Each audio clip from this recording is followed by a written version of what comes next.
Allora, mi è stato domandato da qualche amico, dice: ma quanto è importante la canna nella pesca d'edging? Nel senso, spendere tanti soldi per un attrezzo costoso, appunto, vale la pena? Canne così costose hanno delle prestazioni superiori a quelle di minor prezzo? Allora, c'è una prima cosa da dire, che il fatto della canna è sempre molto soggettivo, perché c'è chi ama una canna morbida, un'azione parabolica, in quanto consente una pesca sensibile,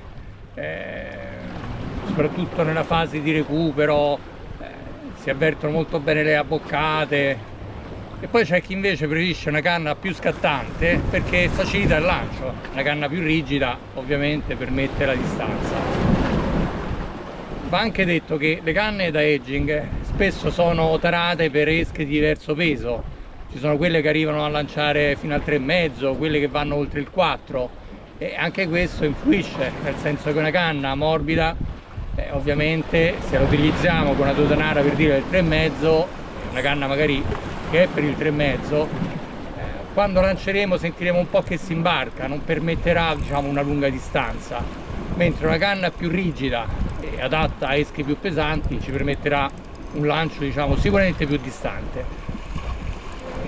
Il fatto di spendere tanto o poco dipende. Allora, io ho acquistato prima di questa una canna made in Japan, era vecchia, l'avevo trovato in un negozio, anche se lui me l'ha venduta come nuova, e l'ho utilizzata per una stagione.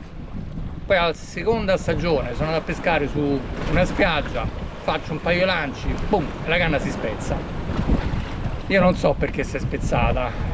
Solitamente tengo le canne in maniera, diciamo così, molto curata, le sciacquo sempre. Può essere che, siccome lui la teneva in una rastrelliera, questo negoziante magari ha preso una botta e c'era un punto debole nel grezzo. È anche vero che può succedere che la canna si spezzi, a tutti noi è successo. Comunque, detto questo, mi sono rivolto a un altro commerciante, mi è stata suggerita questa canna qui, che è una Major Craft, la Crostacee, e io poi ne avevo sentito parlare sui vari forum, sui social, e l'ho presa. Questa è una canna di 8 piedi e 3, è una EL, quindi un'azione abbastanza morbida, e lancia esche fino al 3,5, quindi una canna non particolarmente scattante, ma piacevole per la pesca che io faccio qui alle seppie, e altrettanto valida per la pesca ai calamari. E mi sono trovato bene, l'ho usata per varie stagioni e ci ho preso anche diversi cefalopodi.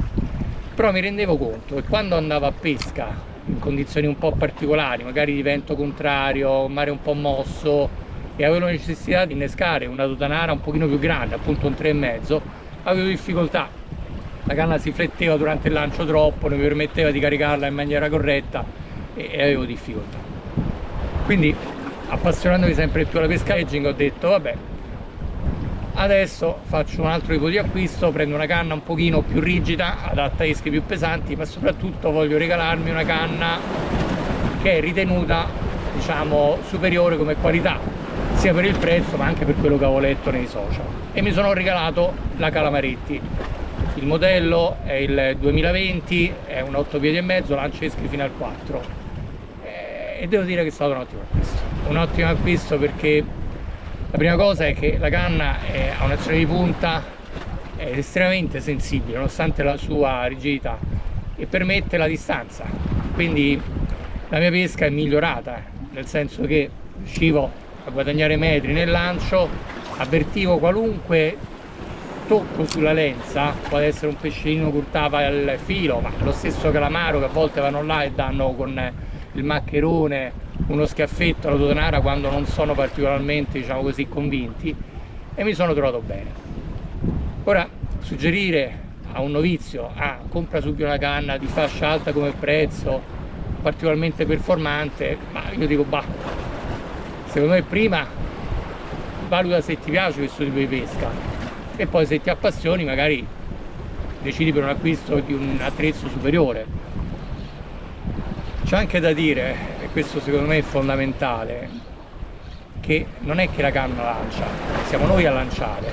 Quindi se abbiamo anche un ottimo attrezzo e poi non adottiamo una giusta tecnica di lancio, il lancio non avviene, lanceremo sempre male e poco, la distanza non la raggiungeremo.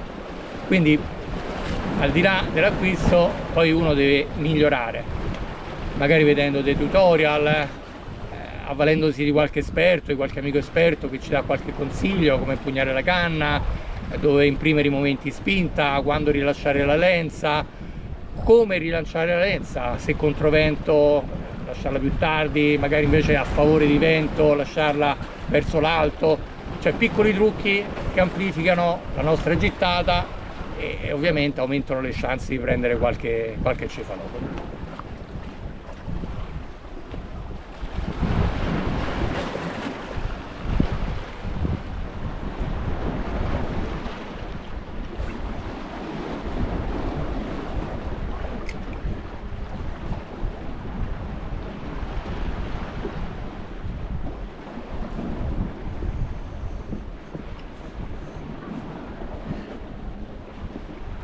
Per raggiungere la distanza, oltre alla canna, è importante il modo in cui si carica il mulinello, ovvero come viene riempito con il trecciato.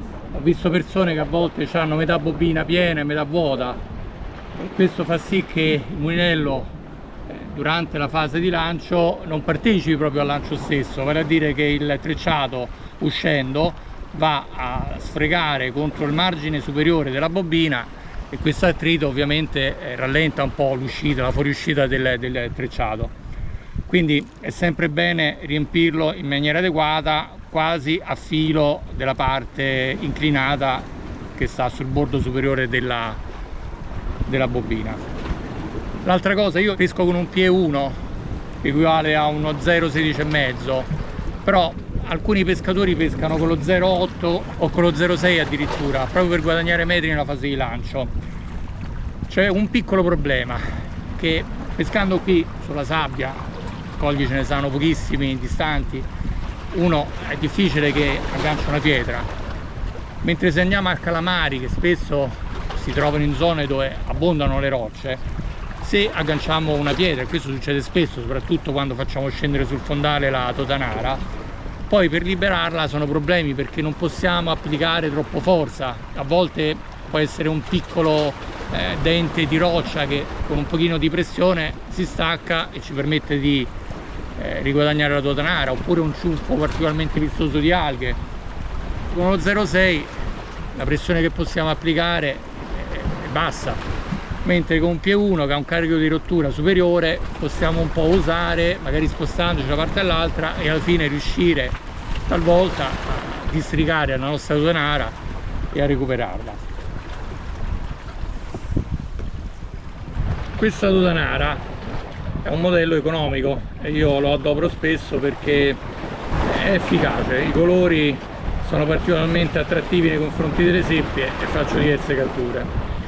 È un modello economico e nonostante sia molto attrattiva, il suo bilanciamento non è perfetto. Spesso quando la lancio tende un po' a roteare in aria e questo pregiudica poi il conseguimento della distanza. Totanare di fascia di prezzo superiore, diciamo, solitamente sono ben strutturate e quindi riescono a tagliare il vento, a tagliare l'aria meglio, diventano un po' come dei proiettili. Quindi non sfarfallando, andando con una traiettoria regolare e dritta, permettono a me, a chiunque altro, di raggiungere qualche metro. Ora, il discorso è, potrei comprare questo tipo di totanara anche nella fascia più costosa, la fascia di prezzo più alta. Il problema è che quando uno pesca con i calamari c'è il rischio di perderla sugli scogli, sulle pietre sott'acqua. Con le seppie invece c'è il problema che la seppia azzanna la totanara e la sbrana. Se noi non ferriamo subito e quindi la allontaniamo la retina dalla sua bocca, lei sicuramente farà delle incisioni lacerando la retina. Quindi col tempo, breve tempo, la totanara risulterà rovinata a tal punto da non essere più utilizzata. Questa ha un prezzo modesto, quindi è da battaglia e la utilizzi con più spavalderia, mandandola in mezzo alle pietre, senza aver problemi, facendo una pesca secondo me alla fine che risulta più redditizia.